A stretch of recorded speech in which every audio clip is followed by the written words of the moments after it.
us as a football club, we struggle getting fans in anyway, and the fans we do have, we've enjoyed them being back again, and it'll be a travesty for any football club. And I just think there's no scientific evidence that it's a spreader going to football matches. It's in the open air. I accept it's going to be enclosed in the concourses of the football grounds and in the bar areas that you wear a mask. And I think if we stick to that, I think it should carry on. I mean, the Premier League have had a meeting this week regarding it, and they've said carry on.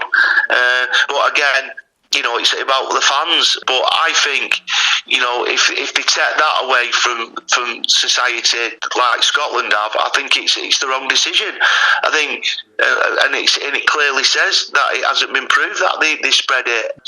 So until the government coming back with the evidence of how bad this Omicron variant is, it's one of them, isn't it? Until we know that, but we'll be sad. We're doing well in the league, and it'll be bad for the community that we don't let fans back in, and we're back to square one where we were 12 months ago. Yeah. And regarding null and void, I'll be absolutely very surprised if this season gets null and void. But because financially, if they stop everything going ahead in the hospitality, as you know, we get a lot of funding from our function room and everything like that.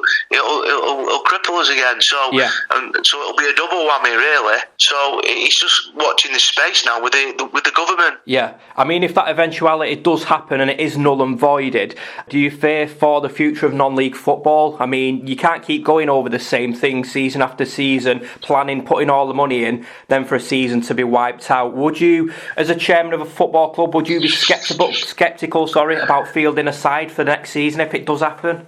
Well, I mean, it's like anything else, like hospitality, pubs, things like that. I feel sorry for them, sort of. It seems sort of like question to them, innit? Is it worth putting the investment into a pub? Is it worth buying businesses of hospitality? Because until we sort of like get some confirmation, all right, then we have to be cautious. We have to get you the boosters and the jabs if you feel free that you want to do that. But I just feel that just got to get on with it. We've got to get on with our lives. We've got to get on with it. Last season, you were hit with an £8,000 fine for not fulfilling fixtures. Yeah.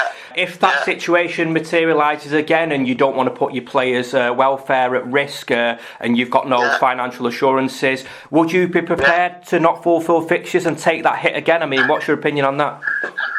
Well, I mean, it's one of them, innit? I mean, you have to pay your players. I mean, if we don't have the functions and we don't have the income coming in, it's difficult to pay the players. I think we could fulfil the fixtures. Now we know a lot about the Delta and obviously Omicron coming into it now, and we know that the jabs work, but again, you have some players who don't get jabbed, and this is the problem for a football club, which they're showing in the Premier League.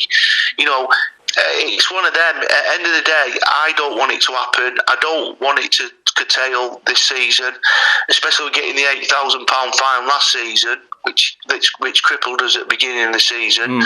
But we're having a good season. Like I said to you before, we know more about the COVID situation. So I just think that the government have to be more clearer of what they're doing and give us more guidance, really, that we can live with this, but you'll need a booster after 12 months. You mentioned it before, you're having a good season so far, 8th in the table.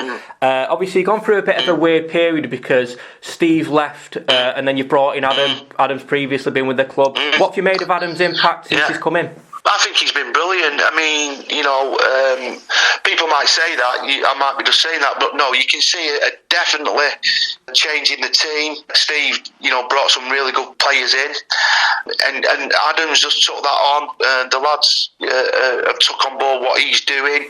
You can tell a different style of play we're playing with more attacking threat.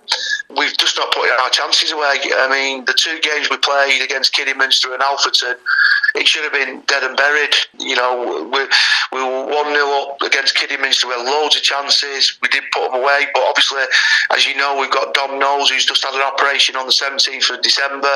He should be back fit within 4 or 5 weeks. So it's just having, people in who, like Obbo's been absolutely fantastic up front, but it's about putting chances at this level. You've got to put them away. And then against Alfreton, we were 1-0 up in the 80th minute, and we just sort of like lack of concentration, and then we're chasing the game, and they broke and scored the two other goals. But you know, we haven't deserved them results. But what I'm saying to you is, Mark, is that the football we're playing at the moment is absolutely fantastic, and I think that's down to the manager. I think I've watched a lot of sessions of Adams. He's absolutely brilliant on the training ground. You know, he gets the lads organised. He's fine details of every game, the opposition. He sends me the things what he does every week. It's unbelievable, absolutely unbelievable, the fine details, and that's why he's done well wherever he's been. And I'm just so happy that we've got a manager who brings them fine details to a football club.